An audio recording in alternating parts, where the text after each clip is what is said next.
दोस्तों नमस्कार, स्वागत है आपका आज की इस कड़ी में।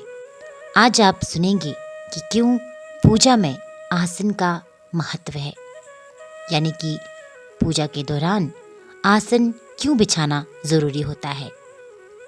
सनातन धर्म शास्त्र अपने आप में संपूर्ण विज्ञान है और सनातन शास्त्रों में कुछ भी अन्यथा नहीं है। सनातन शास्त्र की पहुंच इतनी दिव्य व अनंत है जहां तक आधुनिक विज्ञान सोच भी नहीं सकता है। सनातन संस्कृति, शास्त्रों व परंपराओं में छोटी से छोटी वस्तु के उपयोग के पीछे भी पूरा विज्ञान है। हम सभी अपने घर में पूजा पाठ हमेशा किसी आसन पर बैठकर करते हैं, लेकिन आसन के कुछ विशेष नियम हैं जिनके बारे में हर किसी को जानकारी नहीं होती। ऐसे में कोई भी आसन किसी भी पूजा में इस्तेमाल कर लेते हैं, लेकिन वास्तव में पूजा के लिए कुछ खास आसनों को उपयुक्त तो माना गया है, जिनके बारे में हम आज चर्चा करेंगे। सबसे पहले तो ये जानना जरूरी है कि पूजा के दौरान आसन क्यों बिछाया जाता है या फिर आसन बिछाना क्यों जरूरी है। इसके पीछे वैज्ञानिक कारण है। धरती की चुंबकीय शक्ति यानी गुरुत्वाकर्षण शक्ति, जब कोई साधक ध्यानमग्न होकर विशेष मंत्र का जाप करता है तो उसके अंदर एक सकारात्मक ऊर्जा प्रभावित होती है। अगर आसन नहीं बिछाया जाए तो ये ऊर्जा गुरुत्वाकर्षण शक्ति की वजह से धरती में समाहित हो जाती है और आपको इसका कोई लाभ नहीं मिल पाता। इसलिए पूजा के दौरान आसन बिछाना जरूरी माना गया है, लेकिन आसन ऐसा होना चाहिए जो ऊर्जा का कुचालक हो। इन आसनों का प्रयोग नहीं करना चाहिए, यानी कि कौन कौन से आसन हैं जिनका पूजा के दौरान प्रयोग नहीं करना चाहिए।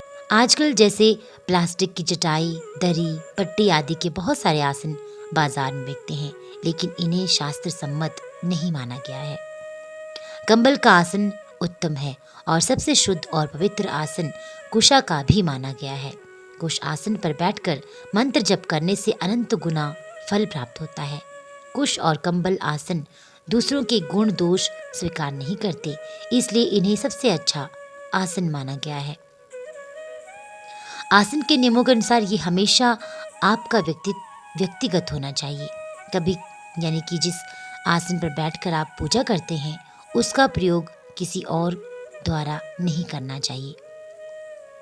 किसी दूसरे का आसन प्रयोग में लेना गलत माना गया है और ना ही अपना आसन दूसरों के प्रयोग के लिए देना चाहिए, क्योंकि प्रत्येक व्यक्ति की चित्तवृत्ति भिन्न होती है और आसन पर चित्तवृत्ति का प्रभाव विशेष रहता है। दूसरे का आसन प्रयोग करने से उसकी चित्तवृत्ति का असर आप पर पड़ेगा।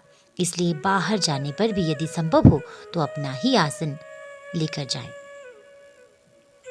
दोस्तों, आसन के लिए कुछ रंगों को भी महत्व माना गया है।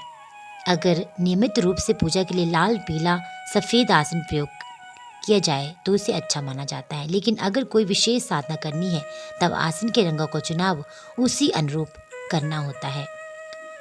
सुख शांति, ज्ञान प्राप्ति, विद्या प्राप्ति और ध्यान साधना के लिए पीला आसन श्रेष्ठ माना गया है।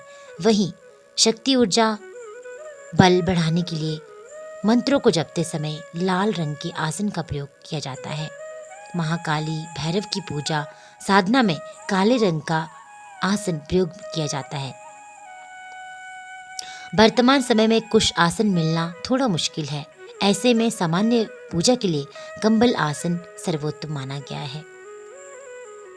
पूजा के बाद आसन को यूं ही छोड़कर उठना भी गलत माना गया है।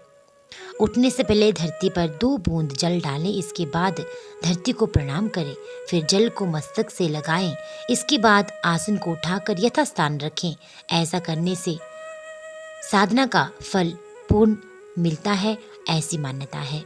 किसी भी पूजा उपासना को शास्त्र में बताए गए नियम के अनुसार करने से ही उसका फल निश्चित मिलता है।